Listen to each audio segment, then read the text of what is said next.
Warahmatullahi wabarakatuh. Jumpa kembali dengan kami. Kali ini kami akan sampaikan tema tentang pembinaan mental untuk para narapidana, penghuni lapas, dan untuk para pelaku kejahatan. Saya Samsuri, Presiden KMM, Komunitas Masyarakat Mandiri, dan juga penulis artikel-artikel Islami di blog www.oski.blogspot.com. Nomor WA 0821 2577 1557. Salam kenal, salam bahagia untuk Anda semua, sahabat rakyat Indonesia dimanapun Anda berada. Begitu miris masyarakat kita, walaupun mayoritas muslim, tetapi menyedihkan banyak terjadi kejahatan di sekitar kita, baik yang dilakukan oleh para pejabat maupun oleh rakyat jelata. Berbagai kejahatan semakin marak terjadi seperti pencurian, begal dan penjambretan, pembunuhan, pemerkosaan, tawuran, bullying, bahkan mulai dari kalangan pelajar, KDRT, kekerasan dalam rumah tangga, hingga saling bunuh antar anggota keluarga, narkoba dan perjudian, penjualan orang dan organ tubuh manusia, korupsi dengan angka-angka yang sangat fantastis, pelacuran dan bisnis esek-esek, hubungan suami istri di luar nikah, pengguguran kandungan hingga pembuangan bayi, dan lain-lain. Ini sangat memprihatinkan bagi kita semua, apalagi orang Islam, orang-orang yang beriman harus memiliki kepedulian terhadap hal ini. Dan sangat disayangkan para pemimpin kita tidak memiliki kepedulian yang lebih terhadap hal ini. Bagaimana cara mencegahnya? Yang mereka tahu hanya menghukum orang setelah kejadian terjadi. Seharusnya perilaku ini bisa dideteksi sejak dini sehingga bisa dilakukan pencegahan dan tidak terjadi kejahatan tersebut. Semakin banyak penjahat, hidup masyarakat semakin tidak nyaman, semakin membebani keuangan negara karena harus memelihara para penjahat yang ada di penjara dengan biaya yang tidak sedikit.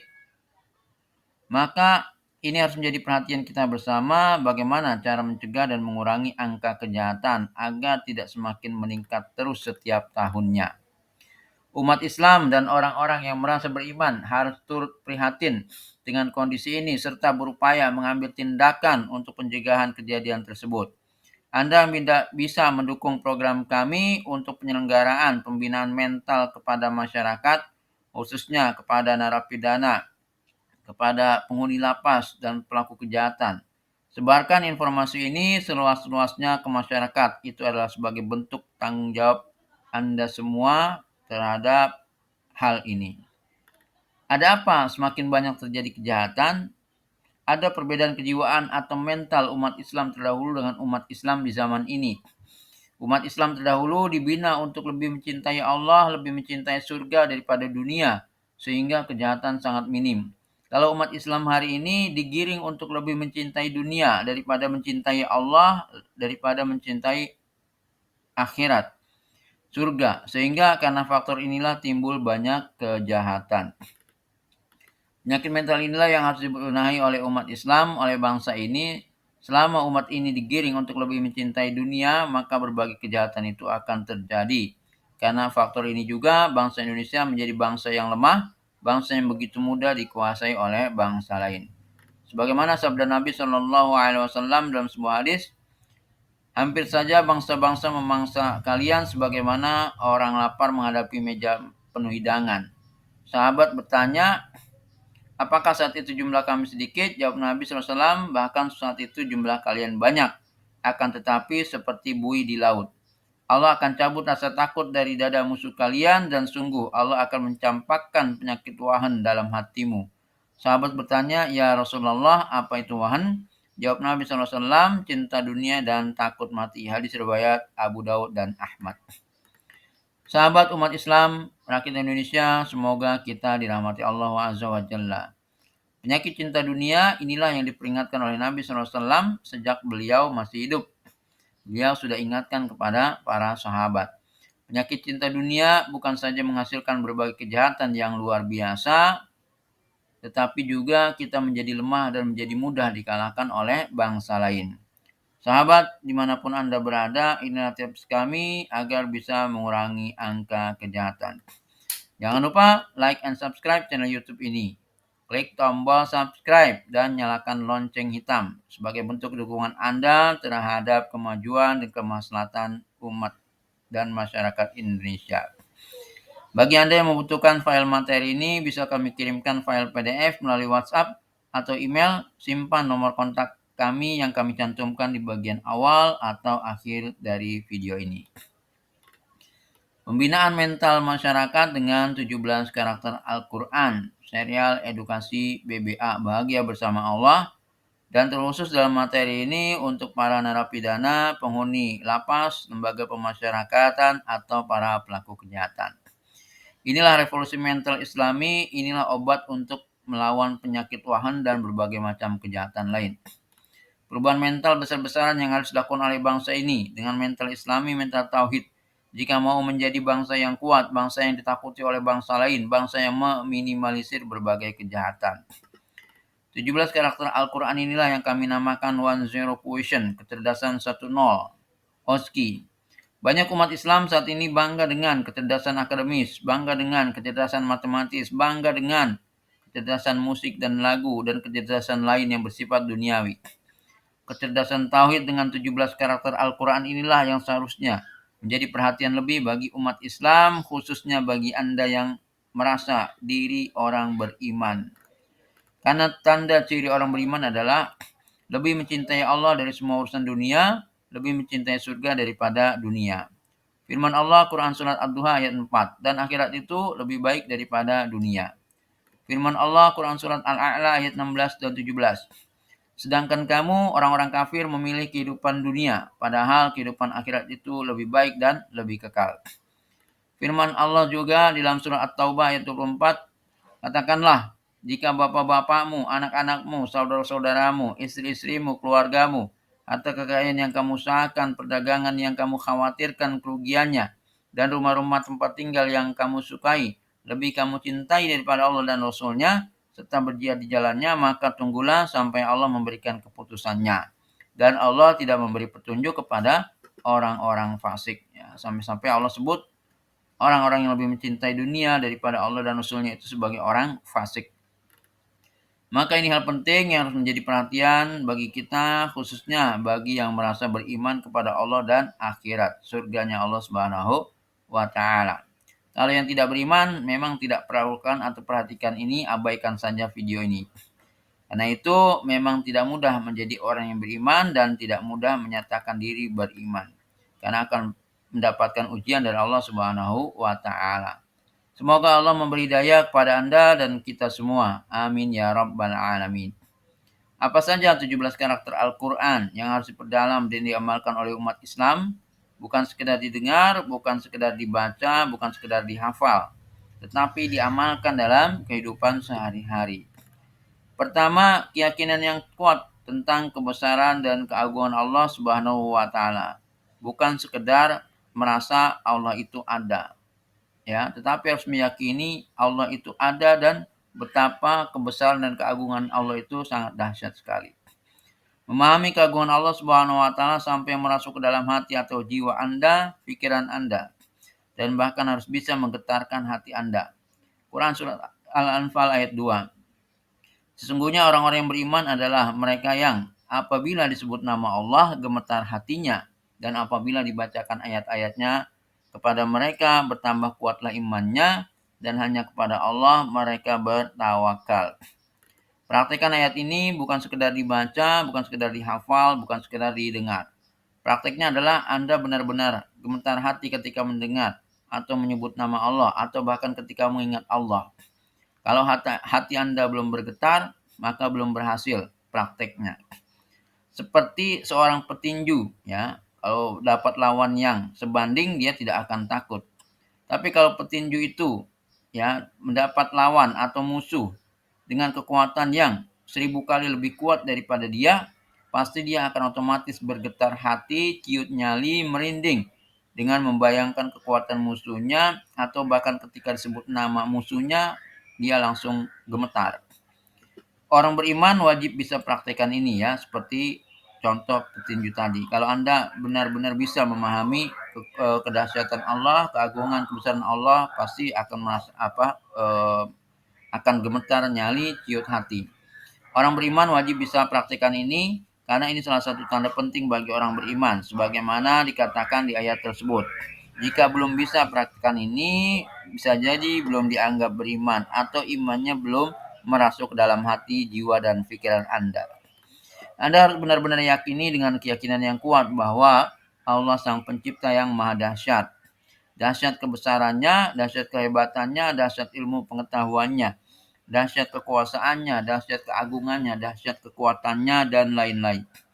Maka agar muncul keyakinan yang kuat tentang kebesaran dan keagungan Allah Azza wa Jalla, salah satu metodenya adalah perhatikan dan pahami benar-benar luasnya alam semesta yang Allah ciptakan ini.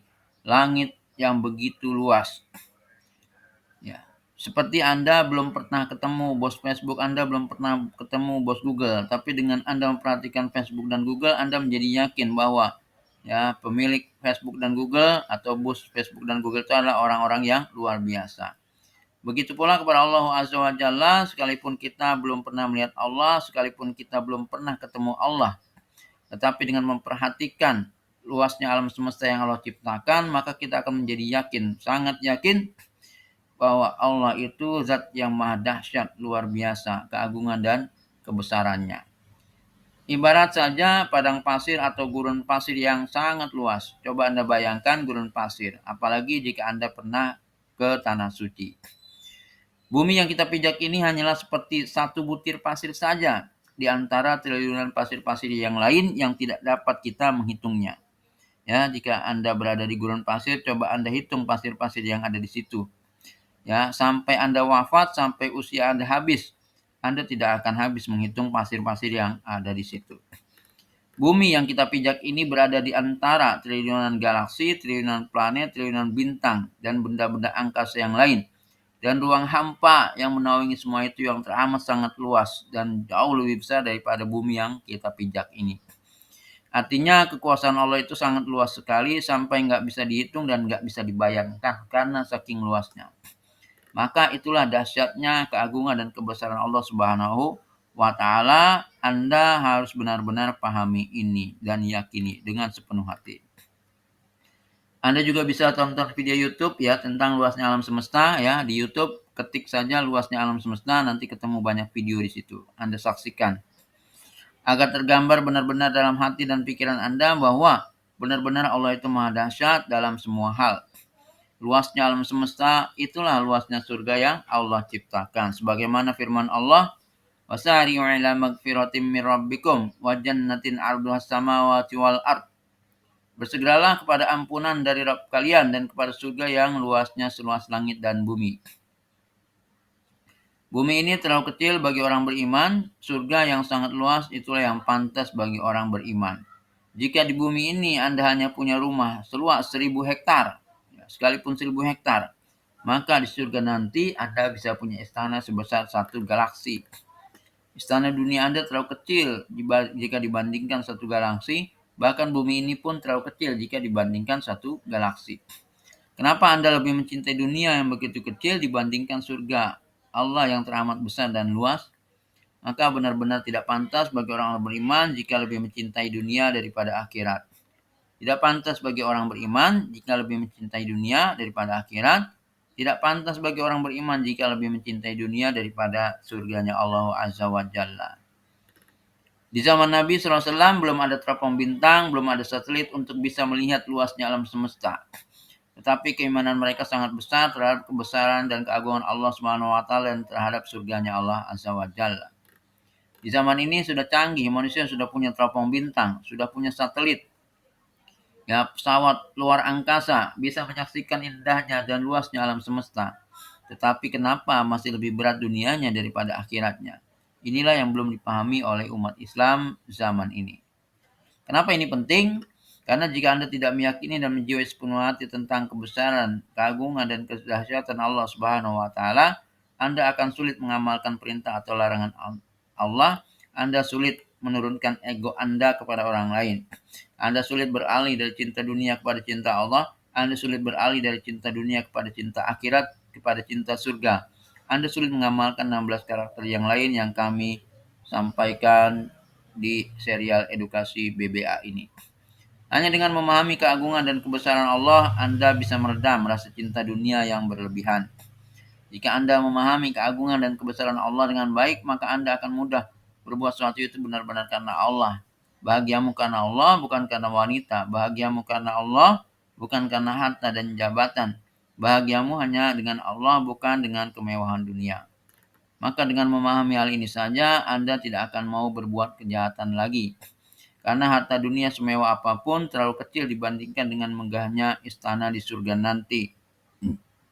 Jika Anda sudah bisa memandang rendah dunia, memandang remeh dunia ini dibandingkan surga, ya, dan meyakini dengan kuat mewahnya surga, maka tidak ada nafsu lagi Anda untuk berbuat kejahatan, berebut harta, berebut kekayaan, dan lain-lain. Yang kedua, ridho dengan takdir yang Allah tetapkan, ridho dengan pemberian Allah. Allah itu maha tahu dan maha luas ilmu pengetahuannya. Pengetahuan Anda itu terlalu sedikit dibandingkan ilmu Allah Subhanahu wa taala. Maka tunduk patuhlah kepada Allah. Jika Allah sudah menetapkan suatu atas diri Anda, jangan sok tahu terhadap ketetapan Allah. Sebagaimana kalau Anda jago matematika, tetapi Anda juga punya teman yang 1000 kali lebih jago matematikanya daripada Anda. Pasti Anda tunduk patuh kepada orang itu, ya. Urusan matematika pasti Anda nyerah. Maka begitu pula dengan, ya, kepada Allah Subhanahu wa taala. Allah yang luas pengetahuannya, lebih baik kita pasrahkan saja kepada Allah. Jika Allah mentakdirkan suatu terjadi, maka tidak ada yang dapat menolaknya. Dan jika Allah menolak suatu terjadi, maka tidak ada yang dapat mewujudkannya. Jika Allah telah mengizinkan suatu terjadi, maka itu sudah atas pertimbangan terbaik dari Allah dengan segala keluasan ilmu pengetahuannya, bukan berdasarkan pikiran manusia yang sangat sempit sekali. Seperti Anda memperlakukan anak Anda ketika anak Anda mau keluar malam. Baik Anda izinkan ataupun Anda tidak izinkan, itu sudah atas pertimbangan Anda yang matang. Ya, sekalipun Anda tidak izinkan, itu untuk kebaikan anak Anda, bukan karena Anda benci kepada anak Anda. Maka begitu pula jika Allah sudah mengizinkan atau mentakdirkan suatu hal buruk sekalipun terjadi pada diri Anda, pasti itu atas keluasan ilmu Allah untuk memberikan hal yang terbaik untuk Anda. Bukan karena Allah benci kepada Anda atau bukan karena Allah ingin menghinakan Anda dan lain-lain. Seperti terjadinya bencana, gunung meletus, banjir, gempa bumi, kebakaran, dan lain-lain. Tidak ada seorang pun yang dapat menolaknya. Kita hanya bisa menerima. Baik menerima dengan sukarela ataupun terpaksa. Kejadian itu terjadi. Tetapi daripada menerima dengan terpaksa, lebih baik menerima dengan sukarela. Atau seperti Allah melahirkan Anda dari orang tua Anda. Kenapa Anda tidak jadi anak raja, Anda tidak jadi anak presiden, tidak jadi anak konglomerat? Ya, kita terima saja dengan ridho dan lapang dada atas ketetapan Allah itu. Sekalipun kita terlahir dari keluarga yang paling miskin. Maka begitu pula dengan permasalahan lainnya, jika Allah sudah takdirkan itu terjadi pada diri kita, maka terima saja dengan ridho dan lapang dada. Tidak perlu stres, tidak perlu pusing, dan seterusnya. Pasti Allah berikan kebaikan untuk kita. Yakini saja positive thinking kepada Allah Subhanahu wa taala. Yang ketiga, sabar dengan takdir Allah sekalipun yang tidak enak. Setiap manusia menginginkan hidup itu lancar-lancar saja. Setiap manusia menginginkan hidup itu baik-baik saja. Setiap manusia menginginkan hidup itu sukses-sukses saja, yang enak-enak saja, dengan segala daya upaya maksimal dan gigih untuk memperjuangkannya. Tetapi sudah menjadi ketetapan Allah bahwa Allah akan memberikan ujian dan cobaan dalam rangka untuk melihat bukti keimanan hamba kepadanya. Sebagaimana dalam Quran surat Al-Baqarah yang artinya, dan pasti akan kami berikan cobaan dengan sedikit ketakutan, kelaparan, kekurangan harta dan jiwa, dan kekurangan buah-buahan, dan beritakanlah kabar gembira kepada orang-orang yang sabar. Jadi orang-orang yang sabar itu tetap gembira walaupun diberikan ujian kesulitan apapun. Jadi sekuat apapun manusia berupaya, berikhtiar, bekerja, ketika Allah beri ujian dia dengan kekurangan harta, maka dia pasti akan kekurangan harta. Tidak ada yang bisa menolak takdir yang Allah tetapkan. Jika saat ini Anda merasa sukses, merasa banyak harta, karena memang Allah izinkan itu terjadi pada diri Anda. Jika tidak Allah izinkan, maka Anda tidak akan sukses dan tidak akan kaya. Maka bersyukurlah kepada anugerah yang Allah berikan kepada Anda. dengan banyak berinfak, sedekah, beramal soleh, berbuat kebaikan, memberi manfaat kepada orang lain. Tidak sombong, tidak angkuh, dan tetap taat kepada Allah Azza wa Jalla. Tetapi sukses itu atau tidak sukses, miskin atau kaya, itu hanyalah ujian hidup dari Allah Subhanahu wa taala, bukan tujuan hidup kita. Inti hidup kita adalah bagaimana dengan kekayaan itu kita mendapatkan ridho dan surganya Allah, dan bagaimana dengan miskin itu juga kita mendapatkan ridho dan surganya Allah Azza wa Jalla. Bagaimana dengan kesuksesan dunia itu kita mendapatkan ridho dan surganya Allah, yaitu dengan banyak berinfak, sedekah, membantu orang lain, tidak sombong, tidak angkuh, tidak merendahkan orang lain, tetap tunduk patuh kepada Allah, tetap beribadah kepada Allah Azza wa Jalla. Dan bagaimana dengan ketidaksuksesan, kemiskinan, kesulitan dunia itu juga kita mendapatkan ridho dan surganya Allah, yaitu dengan sabar, ridho dan ikhlas dengan takdir yang Allah berikan, menerima terhadap ketetapan Allah, tetap taat kepada Allah, dan tetap beribadah kepada Allah Azza wa Jalla. Tidak perlu putus asa, keluh kesah, dan seterusnya. Kekayaan dan jabatan bukan untuk disombongkan, bukan untuk meremehkan orang lain. Kemiskinan pun bukan untuk dikeluhkan. Kembali tentang sabar. Salah satu makna sabar yang penting untuk kita pahami adalah mampu menerima hal-hal yang tidak enak yang Allah takdirkan untuk kita dengan ridho dan lapang dada. Kalau hal yang enak-enak sudah pasti Anda semua senang menerimanya, tidak diragukan. Tetapi kalau hal yang tidak enak tentu tidak mudah, sulit untuk Anda atau orang lain menerimanya. Maka inilah pentingnya perintah sabar. Banyak sekali ayat dalam Al-Quran yang memerintahkan kita untuk sabar. Kalau hidup itu enak terus, maka kita tidak pernah bisa mengamalkan perintah Allah yang satu ini. Padahal itu adalah anugerah yang begitu besar. Maka itulah Allah berikan ujian agar Anda punya kesempatan untuk mengamalkan perintah sabar ini. Bahwa manfaat sabar itu sangat banyak sekali, di antaranya beberapa hal yang kami sebutkan di sini. Pertama, mendapatkan pahala tanpa batas. Tidak ada amalan lain yang pahalanya tanpa batas kecuali sabar. Amalan lain pahalanya ada hitungannya, ada kadarnya. Seperti sholat, pahalanya 27 derajat dan seterusnya. Quran Surat Az-Zumar ayat 10, Allah berfirman, sungguhnya hanya orang-orang yang bersabarlah yang dicukupkan pahala mereka tanpa batas. Yang kedua, masuk surga tanpa hisab. Kalau pahala tanpa batas, sudah pasti timbangan pahala lebih besar daripada dosanya. Dan masuk surga tanpa hisab. Maka banyak sahabat Nabi SAW yang menginginkan kedudukan ini, masuk surga tanpa hisab. Oleh karenanya mereka antusias menguji kesabaran mereka sendiri dengan banyak bersedekah, banyak berjihad, berinfak, banyak berkorban di jalan Allah, membantu orang lain, dan seterusnya. Jadi mereka sangat senang sekali mendapatkan ujian dari Allah Subhanahu wa taala. Mereka malah heran kalau hidup mereka itu enak-enak saja. Mereka merasa khawatir dilupakan oleh Allah Azza wa Jalla. Bedanya dengan umat Islam hari ini, sedikit-sedikit mengeluh, ada ujian sedikit marah, emosi, mengumpat, ketakutan, stres, depresi, dan lain-lain. Tanpa sadar Anda telah menolak takdir Allah atau membenci takdir Allah atau tidak ridho terhadap takdir yang Allah tetapkan. Ketiga, hidupnya disertai oleh Allah Azza wa Jalla sebagaimana firman Allah dalam Quran Surat Al-Baqarah ayat 153. Dan memohonlah pertolongan kepada Allah dengan sabar dan sholat. Sungguhnya Allah beserta orang-orang yang sabar. Sahabat Muslim, semoga Allah memberi hidayah kepada kita dan Anda semua. Jika hidup Anda ditemani oleh Presiden, tentu Anda pasti sangat senang sekali. Jika hidup Anda ditemani oleh konglomerat, orang kaya, tentu juga Anda sangat senang sekali. Dengan sabar ini, Allah yang akan menemani Anda, menyertai Anda. Seharusnya Anda jauh lebih senang daripada ditemani oleh Presiden atau konglomerat. Allah lah pencipta dan pemilik langit dan bumi dengan semua kekayaannya yang sesungguhnya. Kalau presiden atau konglomerat, harta dan kekuasaannya hanyalah titipan, hanyalah sesaat saja, sebentar saja.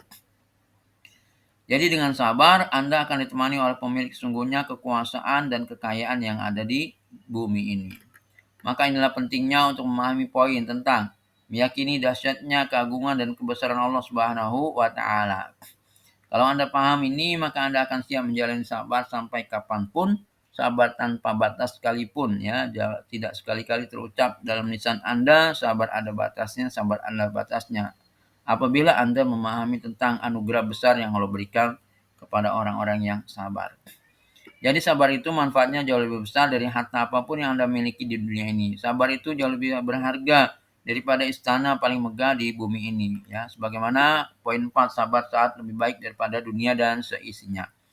Jadi sabda Nabi SAW, sabar saat itu lebih baik daripada dunia dan seisinya. Bagaimana kalau sabarnya itu berhari-hari, berminggu-minggu, berbulan-bulan, bertahun-tahun. Pasti luar biasa anugerah yang Allah berikan kepada orang yang sabar tersebut.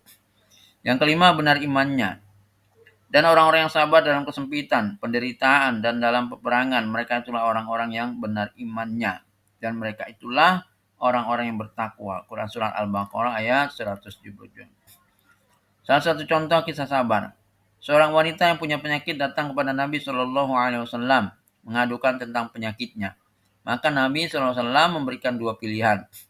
Jika aku doakan, penyakitmu akan sembuh, atau jika bersabar, Anda akan masuk surga. Maka si wanita itu memilih opsi yang kedua, yaitu bersabar. Masya Allah, begitulah mental para sahabat Nabi SAW. Sangat berbeda dengan mental umat Islam hari ini, sedikit-sedikit mengeluh, putus asa, pesimis, caci maki, pusing, stres, depresi, berkeluh kesah, dan lain-lain.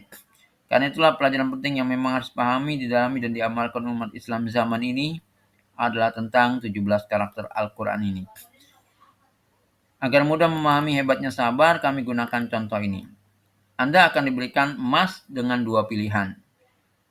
Pilihan pertama hanya bernilai 1 gram, langsung terlihat jelas dengan mata kepala Anda sendiri. Pilihan kedua bernilai 1 juta gram, jauh lebih besar dari yang pertama, tetapi dibungkus oleh kain pocong. Anda pilih mana? Ya, pasti Anda tetap akan pilih yang kedua, ya, yaitu senilai 1 juta gram. Walaupun dibungkus dengan kain pocong, tampangnya seram, nggak enak dilihat, tetapi nilai emasnya jauh lebih besar daripada yang pertama. Itulah kenapa sahabat wanita yang punya penyakit tadi lebih memilih opsi bersabar. Memilih tetap sakit sehingga bisa mengamalkan sabar atas penyakit itu dan mendapatkan balasan surga. Karena dia tahu balasan surga itu jauh lebih baik daripada harta dunia ini sebesar apapun, jauh lebih baik daripada istana termegah di dunia ini, jauh lebih baik daripada gedung paling tinggi di bumi ini. Sebagaimana sabda Nabi SAW tadi, sabar saat itu lebih baik daripada dunia dan seisinya. Bagaimana lagi kalau sabarnya itu hingga berminggu-minggu, berbulan-bulan, bertahun-tahun, dan seterusnya. Sahabat muslim, ketahui dan pahami benar-benar, surga itu seluas alam semesta. Alam semesta itu terdiri dari 2000 triliun galaksi yang baru bisa terlihat manusia saat ini. Satu galaksi terdiri dari triliunan bintang-bintang, triliunan planet, triliunan benda angkasa, dan ruang hampa yang teramat luas. Jika Anda bersabar, bisa jadi Allah akan memberikan kepada Anda istana sebesar satu galaksi di surga nanti. Masya Allah, Allah Akbar. Jumlah manusia sejak Nabi Adam hingga hari ini hanya 200 miliar. Sementara galaksi yang Allah ciptakan ada 2000 triliun. Jadi kalau setiap manusia diberikan satu galaksi oleh Allah, maka masih ada sisa galaksi 1999,8 triliun. Masih terlalu banyak jumlah galaksi yang Allah miliki, sekalipun ya manusia diberikan galaksi satu. Tidak sebanding dengan istana di bumi, walau semoga apapun istana bumi terlalu dan teramat kecil jika dibandingkan dengan istana di surga nanti. Jika Anda pahami ini, maka segala kesusahan yang Anda rasakan itu teramat kecil. Segala derita yang Anda rasakan saat ini teramat kecil. Segala lelah, payah yang Anda rasakan saat ini teramat kecil. Segala kesulitan Anda, sekalipun selama 1000 tahun pun teramat kecil. Misalkan Raja Inggris bilang kepada Anda, kalau Anda sabar jalankan ini, kami berikan satu istana untuk Anda di negara kami. Pastinya Anda akan sangat senang sekali dan siap menjalankan titah sang raja tersebut. Padahal itu baru raja dunia. Bagaimana lagi dengan Allah yang menjanjikan itu semua? Karena Allah lah raja sesungguhnya yang memiliki alam semesta yang teramat luas ini. Allahu Akbar walillahil hamd. Akan ada pembahasan khusus di video selanjutnya tentang sabar, karena sabar ini anugerah dan kekuatan yang besar yang Allah berikan untuk hamba-hambanya. Jadi dengan 3 materi ini saja, satu, keyakinan yang kuat terhadap keagungan dan kebesaran Allah Azza wa Jalla. Yang kedua, ridho dengan takdir Allah. Yang ketiga, sabar terhadap takdir Allah yang tidak enak. Anda seharusnya bisa menahan diri dari berbuat kejahatan. Anda akan benar-benar anggap remeh harta dunia, kemewahan dunia. Dan Anda lebih mementingkan urusan akhirat dengan surganya yang jauh lebih megah, lebih mewah, dan lebih indah. Jika benar-benar Anda beriman kepada Allah dan kepada surga yang Allah ciptakan. Jika Anda tidak beriman, tidak perlu Anda dengarkan video ini. Selama umat atau masyarakat ini digiring untuk lebih mencintai dunia, maka berbagai kejahatan tetap akan banyak terjadi, manusia berebut harta kekayaan hingga saling bunuh. Hanya dengan kembali lebih mencintai Allah dan lebih mencintai surga, barulah mental-mental kejahatan itu akan terkikis, mental-mental positif akan tumbuh dan berkembang. Masih ada 14 karakter lagi yang akan kami sampaikan. Tetapi agar durasi video ini tidak terlalu panjang, akan kami sampaikan di part 1, part 2, part 3, part 4, dan seterusnya. Ikuti terus channel YouTube kami. Jangan lupa like and subscribe channel YouTube ini. Klik tombol subscribe dan nyalakan lonceng hitam agar mendapatkan informasi terupdate dari video-video kami. Bagi Anda yang membutuhkan file materi ini, bisa kami kirimkan file PDF melalui WA atau email. Simpan nomor kontak kami yang kami cantumkan di bagian awal atau akhir video ini. Kami siap juga mengisi materi pembinaan ini secara langsung kepada para penghuni lapas, para narapidana. Jika pihak lapas membutuhkan, kami siap hadir ke kota manapun. Saya Samsuri, Presiden KMM, Komunitas Masyarakat Mandiri, dan juga penulis artikel-artikel Islami di blog www.oski.blogspot.com. Nomor WA 0821 2577 1557. Semoga bermanfaat, kurang lebihnya kami mohon maaf. Assalamualaikum warahmatullahi wabarakatuh.